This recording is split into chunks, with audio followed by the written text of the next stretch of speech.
አርሰናል ከአትሌቲኮ ማድሪድ የሚያደርጉት ጨዋታ በአውሮፓ ቻምፒየንስ ሊግ ዛሬ ከሚደረጉ ጨዋታዎች መካከል በጣም በጉጉት የሚጠበቁ ጨዋታዎች እንደሆኑ ይታወቃል። በዛሬው ጨዋታ ላይ በአርሰናል በኩል ያን ያክል ትልቅ የጉዳት መረጃዎች የሉም። በትናንትናው የልምምድ ሴሽን ላይ እና ጋብሪኤል ሄሱስ፣ ካይ ሃቨርትስ፣ ኖኒ ማንዱዌኬ እና ማርቲን ኦዴጋርድ በጉዳት ምክንያት የትናንትናው ልምምድ ላይም ያልተመለከትናቸው ተጫዋቾች ናቸው። እንዲሁ በዚህ ጨዋታ ላይ ይኖራሉ ተብሎ አይጠበቅም። አርሰናል ይህንን ጨዋታም የማሸነፍ ቅድመ ግምት አግኝቷል።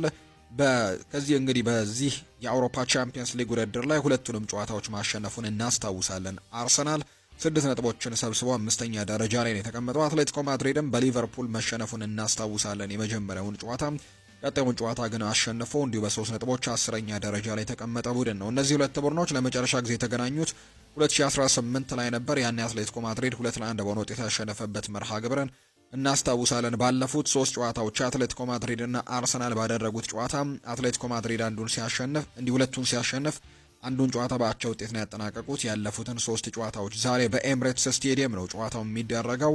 ይህ ጨዋታ በትልቅ ጉጉት የሚጠበቅ ጨዋታ ይሆናል ተብሎ ይታሰባል። አርሰናል በፕሪሚየር ሊጉ መሪ ሆኖ እንግዲህ እንደመጣም ወይም ደግሞ መሪ እንደሆነ ይታወቃልና በጣም በትልቅ መነሳሳት እንደሚመጡ ይጠበቃል። በአንጻሩ አትሌቲኮ ማድሪድ ጥሩ የሚባል የውድድር ዓመትን እያስመለከቱ አይገኝምና ከባድ ጊዜያቶችን እያሳለፉ የሚገኙበት ጊዜያቶች አሉ።